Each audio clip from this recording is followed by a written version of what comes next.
Hello guys welcome back to our channel Chaudhary's blog.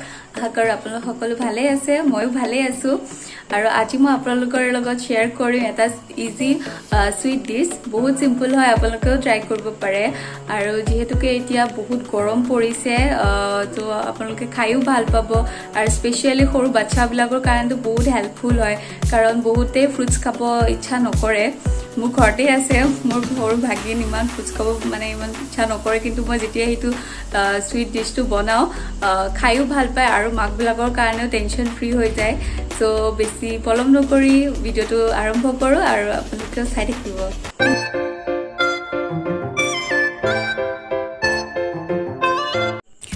মই এতিয়া বনাবলৈ লৈছো ফুড কাস্টাৰ্ড তো হেতু কাৰণে প্ৰথমতে আমি সামগ্ৰীখিনি ৰেডি কৰি লৈছো।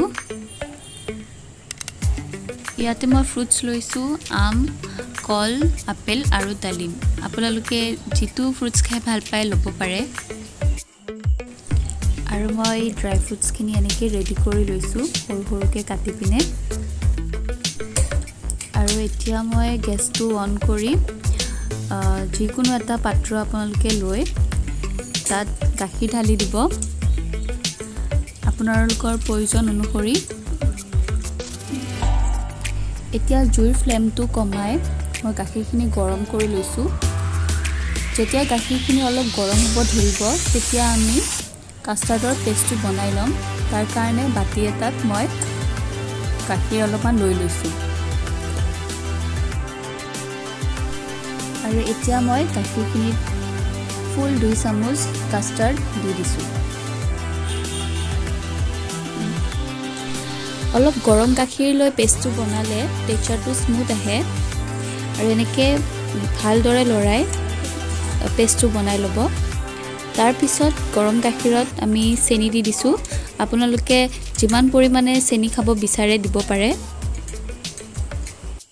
গাখীৰখিনি ভালদৰে গৰম কৰি কাস্টাৰ্ডৰ পেষ্টটো অলপ অলপকৈ ঢালি ভালদৰে মিহলাই থাকিব।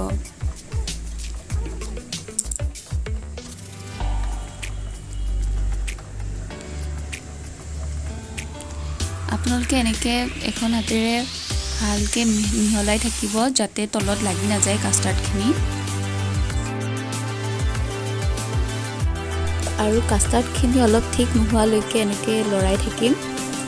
তাৰ পিছত আমি 5 মিনিটৰ কাৰণে ঠাণ্ডা হ'বলৈ থৈ দিম আৰু এয়া মোৰ কাস্টাৰ্ডখিনি হোৱাৰ পিছত গেছৰ পৰা নুমুৱাই 5-10 মিনিটৰ কাৰণে ফেনৰ তলত থৈ ঠাণ্ডা হ'ব দিছো। ঠাণ্ডা হোৱাৰ পাছত মই কাস্টাৰ্ডখিনি বেলেগ এটা পাত্ৰত ঢালি লৈছো।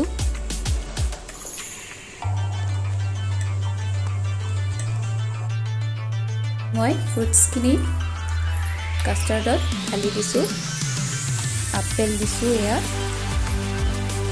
কল দিছো আৰু পকা আম আপোনালোকে অমিতাও দিব পাৰে আঙুৰ দিব পাৰে যেনেকুৱা ফল খাই ভাল পায় দি দিব পাৰে। শেষত মই দিছো কাটি থোৱা ড্ৰাই ফ্ৰুটছখিনি আৰু এতিয়া মই এইখিনি ফ্ৰিজত থৈ ঠাণ্ডা হ'বলৈ দিম। এতিয়া মোৰ ফুড কাস্টাৰ্ডখিনি হৈ গ'ল ৰেডি তো মই ধুনীয়াকৈ কভাৰ কৰি পিনে ফ্ৰিজত 5 ঘণ্টাৰ কাৰণে থৈ দিছো। তো সেইখিনি সময়লৈকে আহক দেউতাৰ এটা গানকে শুনো।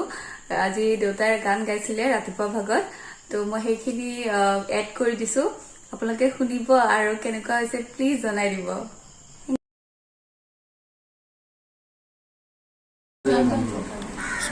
মাইকটো অলপ ওচৰত ৰাখিবা দেউতাৰ ওচৰত ৰাখিবা।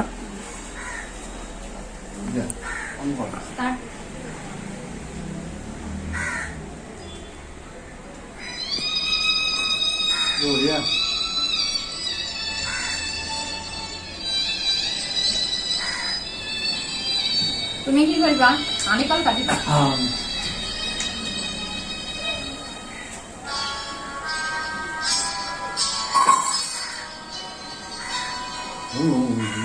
তোমাৰ কথা এতিয়াই ভাবো দুচকু পানীৰে ভৰে বিৰিণা বন পাতৰ আগে বিৰিণা বন পাতৰ আগে এইটো কি নিয়ৰ ধৰে তোমাৰ কথা এতিয়াই ভাবো দুচকু পানীৰে ভৰে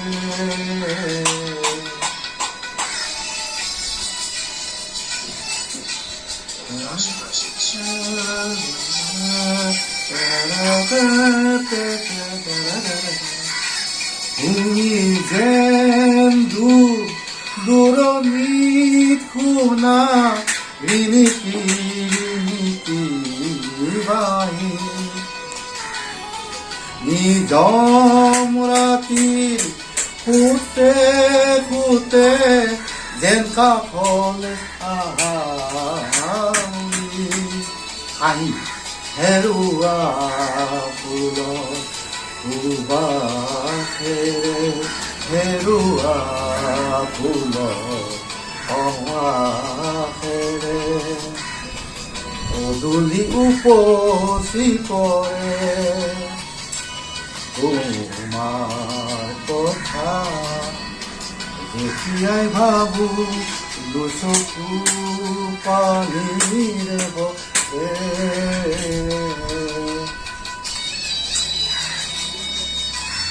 এই লিষ্টবিলাক পাহৰি যাওঁ এই দিগদাৰ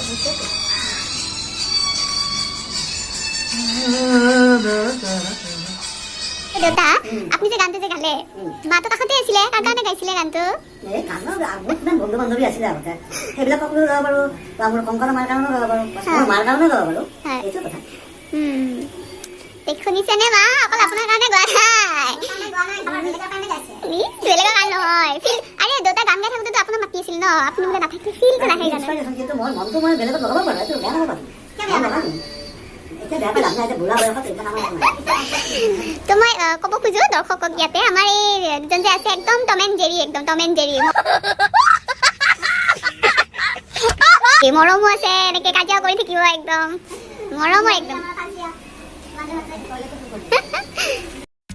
আৰু এয়া আমাৰ ফুড কাষ্টাৰ্ড ৰেডি বহুত ইজি ৰেচিপি হয় আপোনালোকে ঘৰত ট্ৰাই কৰিব পাৰে আজিৰ যদি ভিডিঅ'টো চাই ভাল লাগিলে please like share and subscribe কৰি দিব আৰু লগতে কাষতে থকা বেল আইকনটি ক্লিক কৰি দিব থেংক ইউ